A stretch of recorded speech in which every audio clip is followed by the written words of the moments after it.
آج کے دور کے اندر کہاں کیا بے ادبی ہو رہی ہے، اس کا محاکمہ کوئی کرے یا نہ کرے، آپ اپنی آنکھوں سے دیکھیں گے کیا ہوتا ہے۔ اللہ تعالیٰ نے قرآن میں بتایا، حضور کے رشتے کا چچا تھا ابو لہب۔ جب آقا علیہ السلام نے اللہ کی طرف لوگوں کو بلانا شروع کیا، صفا پہاڑی پر کھڑے ہو کر اللہ کی طرف دعوت دی، میں واقعے کی تفصیل میں نہیں لے جانا چاہتا ہوں۔ چچا کہنے لگا تبا لک سائر الیوم لہذا جمعتنا، اے محمد صلی اللہ علیہ وسلم، آپ کے لیے دن بھر ہلاکت ہو کہ آپ نے اس کے لیے ہم کو جمع کیا ہے کہ اللہ کی طرف بلائیں، ہم آپ کی دعوت کو نہیں قبول کرتے۔ ابو لہب حضور پر اعتراض کیا اور اللہ نے حبیب آپ جواب دیجئے نہیں کہا۔ جیسے میں نے ابھی کچھ دیر پہلے بتایا، جب بھی سابقہ نبیوں پر اعتراض ہوا، نبیوں سے جواب دلوایا گیا۔ ہمارے آقا پر جب بھی کسی نے اعتراض کیا، اللہ نے جواب دیا۔ اللہ جواب کیا دے رہا ہے؟ تبت یدا ابی لہب وتب، ابو لہب کے دونوں ہاتھ ٹوٹ جائیں۔ ابو لہب تو برباد ہو ہی گیا۔ ما اغنى عنہ مالہ وما کسب، اس کا مال اس کے کام آیا نہ اس کی کمائی کام آئی۔ سیصلی نارا ذات لہب، دہکتی ہوئی آگ کے شعلوں میں عنقریب جائے گا۔ وامرأتہ، اس کی بیوی بھی جائے گی۔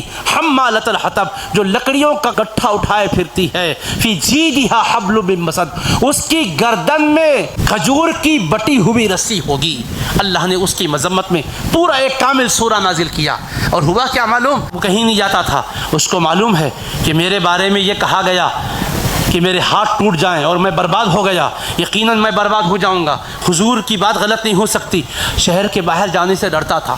جب بدر کے لیے اس کے لوگ جا رہے تھے تو اس نے کہا کہ نہیں میں نہیں آؤں گا، مجھے ڈر لگ رہا ہے کہیں ایسا نہ ہو کہ کوئی نقصان پہنچے۔ الغرض ہیلے بہانے کر کے رک گیا، مگر اللہ کا قہر جب اس پر برسا تو کیا برسا؟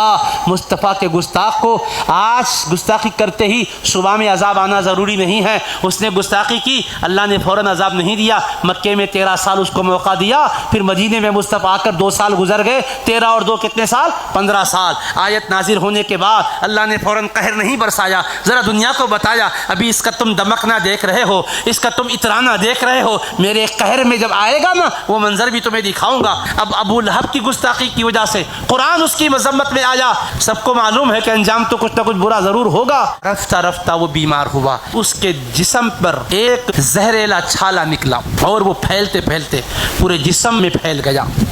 اس کی وجہ سے اس کے جسم سے بدبو آنے لگی، جدھر سے دیکھے پیپ بہنے لگی، ادھر سے پیپ بہ رہی ہے، ادھر سے پیپ بہ رہی ہے۔ رفتہ رفتہ اس کا گوشت گل گل کے سڑنے لگا۔ جب یہ حالت ہو گئی تو اس کے بیٹوں نے کہا یہ متعدی بیماری ہے، کہیں ہمارے وجود کو لگ کر ہمیں تباہ نہ کر دے۔ اس کو گھر کے باہر لے جا کے پھینک دیا۔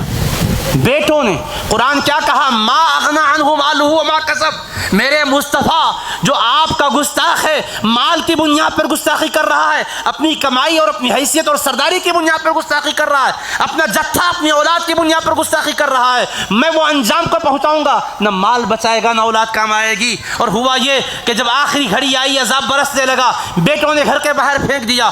سڑتے سڑتے، تڑپتے تڑپتے، روتے روتے دم توڑ دیا۔ اس کے بعد بھی اس کی لاش کے قریب جانے سے ڈرنے لگے، نہیں معلوم اس کی بدبو سے ہمارا کیا حل ہوگا۔ 3 دن تک لاش سڑ رہی تھی۔ آخر لوگوں نے تانا دیا، ارے باپ کے بیٹو، کیا ایسے موقع پر بھی تم اس کو ٹھکانے کو نہیں پہنچاؤ گے؟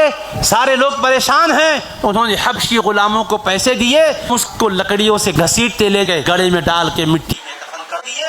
اس طرح سے اس کو اللہ نے یہ قہر برسا کر بتایا، میرے حبیب کا جو گستاخ ہے، دنیا نے اس کا منظر دیکھا، اللہ کا قہر کیسے برس کے اس کو تباہ و تاراج کرتا ہے۔